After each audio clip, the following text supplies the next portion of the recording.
now, nandito tayo sa ang ganda-ganda ng life mo. I'm so proud of you. Ganda ng anak mo. You're so happily married. I just want to say na super deserve. Kasi grabe ka magmahal. So, binayaan ka talaga ng somebody na mamahalin ka, your daughter, na parang na-heal din lahat ng mga nasa past. You know? Totoo. Or parang siguro din kay mama na, okay na si Angel. Pwede ko nang iwan nung nakita niyang... kasi kung titignan mo, parang hinintay lang niya ako magkaanak and nakita niya akong kinasama. At saka nakita niya na okay pa si baby. Yung na-enjoy pa niya. Sabi ko nga, siguro noon yung mga pains ko nung bata ako, na grabe naman, bata-bata ko palang nagtatrabaho na ako, ganito, ganyan. Parang okay na rin. Kasi nagkaroon ako ng kapasidad na iwan for a while yung work. So parang ngayon, parang hindi na naging bubog sa akin na parang Kailangan magtrabaho. Nagtrabaho na ako. So ako, ang wish ko para sa'yo is, yun nga na, ma-enjoy mo yung time mo with your daughter. But I think it's time. Yes, and for my own sanity. Yeah. Nakakabaliw Of course. Kasi yung ginawa mo for the longest time, biglang parang, Hinto. wala. Parang, oh wait lang, kanino ako aarte, kanino ako iiyak. Para kanina ako magbibihis. Yun, ako may pinagdadaanan din ako ngayon, pal. Para kanino ako magbibihis. Gusto ko yun.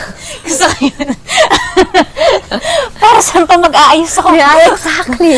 Paano ako mapapakulot today? Saan ako pupunta? Exactly! The thoughts. The thoughts. Ano? Pal. May pal.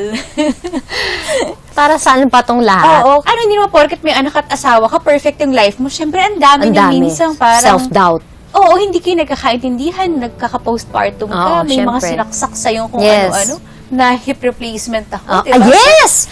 Tapos Alam si ko yun. mama na, ito pa yung nangyari, sa parang, Shucks. diba? Tapos pagkaharap mo yung bata, hindi pwedeng, ano ko ng buhay ko, hindi pwedeng gano'n. Let's play. Let's play kayo lagi, Oo. pal, diba? Let's play. My Let's baby go is here. crying. Wala, hindi pwedeng gano'n. Hindi ka pwedeng everyday niyang nakikita nga ang tanong niya sa, Mommy, are you sick? Oo. Kasi gano'n na siya magtanong Oo. sa akin noon eh. Tapos, yes. Ganyan lang ako. Kasi hindi ka makalakad eh. Makagalaw. So, eventually, nung nakabalik sa work, kahit papano, ang laki nung gininhawa ko, pati yung aura ko. Kahit yung asawa ko sinasabi na, yun lang pala yung kulang. So, Na very teleserye dahil yun ikaw may trabaho at ako wala, what is your advice to me? Kailangan mo pa ba? Yes! For your sanity? No, kailangan ko. Dami kong mga 24 months to pay. Ba't hindi ka mag-live selling? Gawin mong aesthetic. I think, meron mga panahon na binibigay Sikat sa ba atin ka si tanong? Lord para mag-pause tayo. Ayoko. Hindi ka kasi sanay sa ganun eh. Ayoko mag-pause. And, feeling ko all the more na nire-resist mo siya, all the more na hindi ka matatapos. Ikaw nga nag-advise nun kay Amila kanina, di ba? Yeah, I know. Sleep Kapag na. ginawa mo ng mas mabilis, mas maaga, naintindihan mo na ito yung kailangan gawin, then mas mabilis Wake up ka na ako. Wake Totoo up ka naman. na. Di ba? Ganun lang talaga ang life. I know. Halika, inuman Wake na up tayo. ka na, pal! I know. Tara! Halika na. This is a first time for me and a first time for you. Gotta leave the hotel at 7. Timer starts now.